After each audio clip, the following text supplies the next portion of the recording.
মা কানা মুহাম্মাদুন আবা আহাদিন মির রিজালিকুম ওয়ালাকিন রাসূলুল্লাহি ওয়া খাতামান নাবিয়্যিন।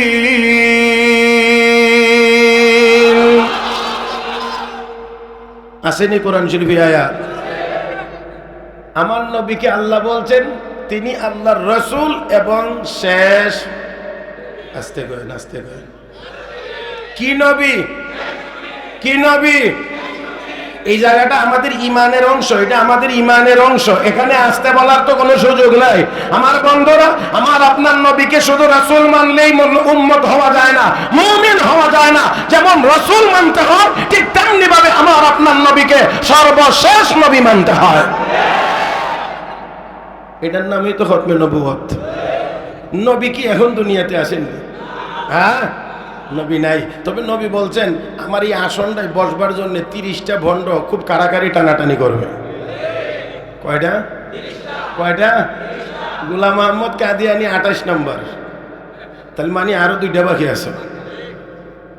মুহতারাম হাজিরিন, তবে নবী নাই। আপনারা গাড়িতে উঠলে অনেক সময় টিকিট কেটে উঠছেন, সিটে গিয়ে বসছেন, দেখা যায় গাড়ি ছাড়ার সময় আরো কিছুক্ষণ বাকি আছে, একটু চা পান খাওয়া দরকার। তো ব্যাগটা আস্তে করে সিটের মধ্যে রেখে নিচে একটু নেমে আসেন। আর একজন প্যাসেঞ্জার যখন গাড়িতে উঠে, সে এই ব্যাগটা দেখে কি বুঝে? এখানে লুক আছে না ব্যাগ আছে? ব্যাগে কি কর? ব্যাগে বলে এই সিটে তুমি বসতে পারবে না, এটা আরেকজনের দখলে আছে। লুক এখন না থাকলেও তার দখলে আছে ব্যাগ, এই কথা বলে দেয়। আমার আপনার নবী দুনিয়াতে নাই, 1500 বছর আগে বিদায় হয়ে গিয়েছেন, কিন্তু নবীর নবুয়তের আসনে খতমে নবুয়ত বসে আছে। এখানে আর কিয়ামত পর্যন্ত কোনো বেয়াদবের বসার সুযোগ নাই।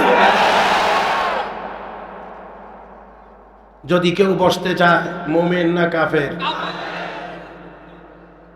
আমার ভাইয়েরা, যেহেতু খতমে নবুয়ত সম্মেলন, এই জন্য 2-1টা কথা আর কি খুব খেয়াল করে আমরা একটু শুনবার চেষ্টা করব। প্রথমেই আল্লাহ বলেছেন আমার তিলাওয়াতকৃত আয়াতে মুহাম্মাদুর রাসূলুল্লাহ, মুহাম্মদ সাল্লাল্লাহু আলাইহি ওয়াসাল্লাম আল্লাহর রাসূল। আল্লাহ এই কথাটা কেন বলেছেন একটু খেয়াল করতে হবে।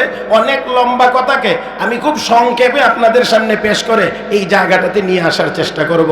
বিশ্ব নবী রাহমাতুল লিল আলামিন নবী মুহাম্মদুর রাসূলুল্লাহ সাল্লাল্লাহু আলাইহি ওয়াসাল্লাম মক্কা শরীফ থেকে হিজরত করে মদিনায় গেলেন। সাহাবায়ে কেরাম গেলেন, বাড়িঘর রেখে গেলেন, বাগান ক্ষেত খামার রেখে গেলেন, সব কিছু বিসর্জন দিয়ে শুধু ঈমান রক্ষার জন্য সাহাবায়ে কেরাম হিজরত করে মদিনায় গিয়েছেন।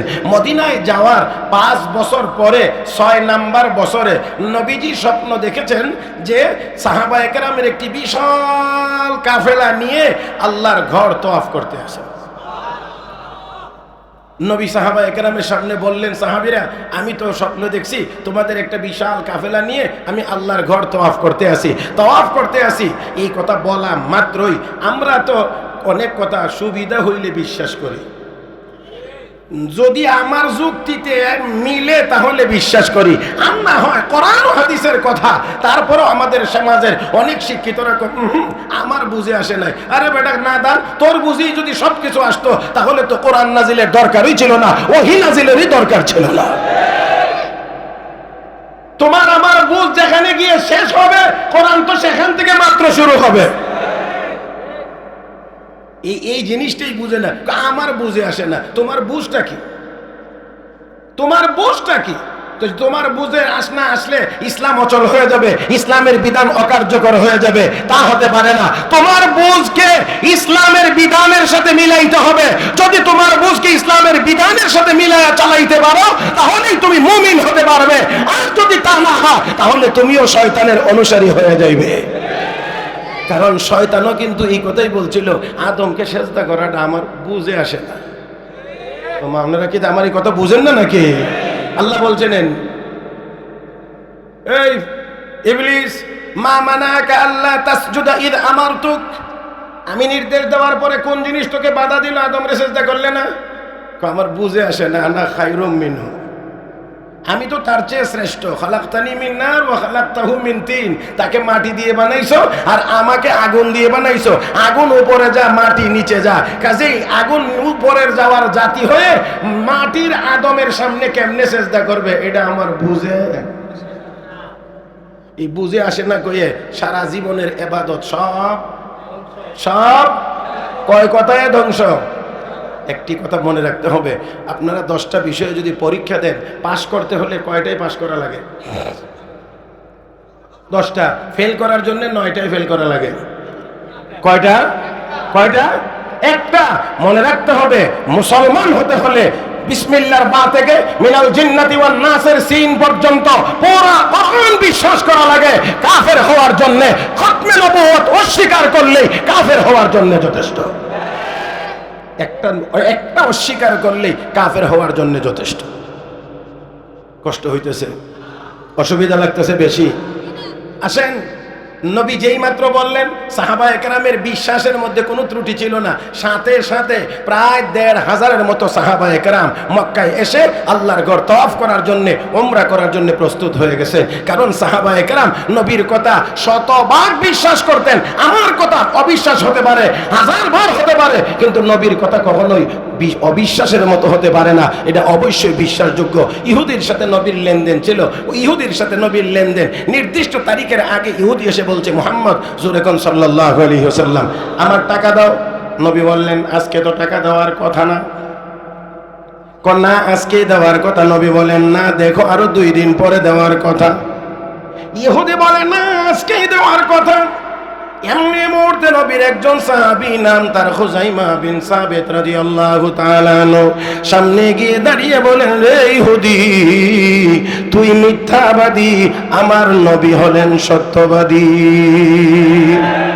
বিশ্ব নবী আবার জিজ্ঞেস করেন, রে খুজাইমা, ইহুদির সাথে যখন আমার লেনদেন হয়েছিল তখন তুমি আমার সামনে ছিলে না, না থেকেও তুমি কেমনে সাক্ষী দিতে পারলা?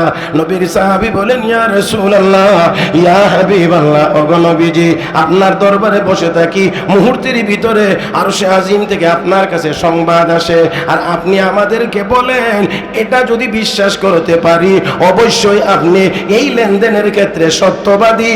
বলতে আমার কোনো দ্বিধা নাই, বলতে আমার কোনো দ্বিধা নাই। আল্লাহর নবীর সাহাবী যখন বললেন অবশ্যই এটাও আমি বিশ্বাস করি, আমার নবী বলেন, রে সাহাবী, আমার প্রতি তোর এত অগাধ আস্থা এবং বিশ্বাস, আমি নবী তোকে খালি হাতে ফিরিয়ে দেব না, আমিও একটা পুরস্কার তোকে দিয়ে দিতে চাই।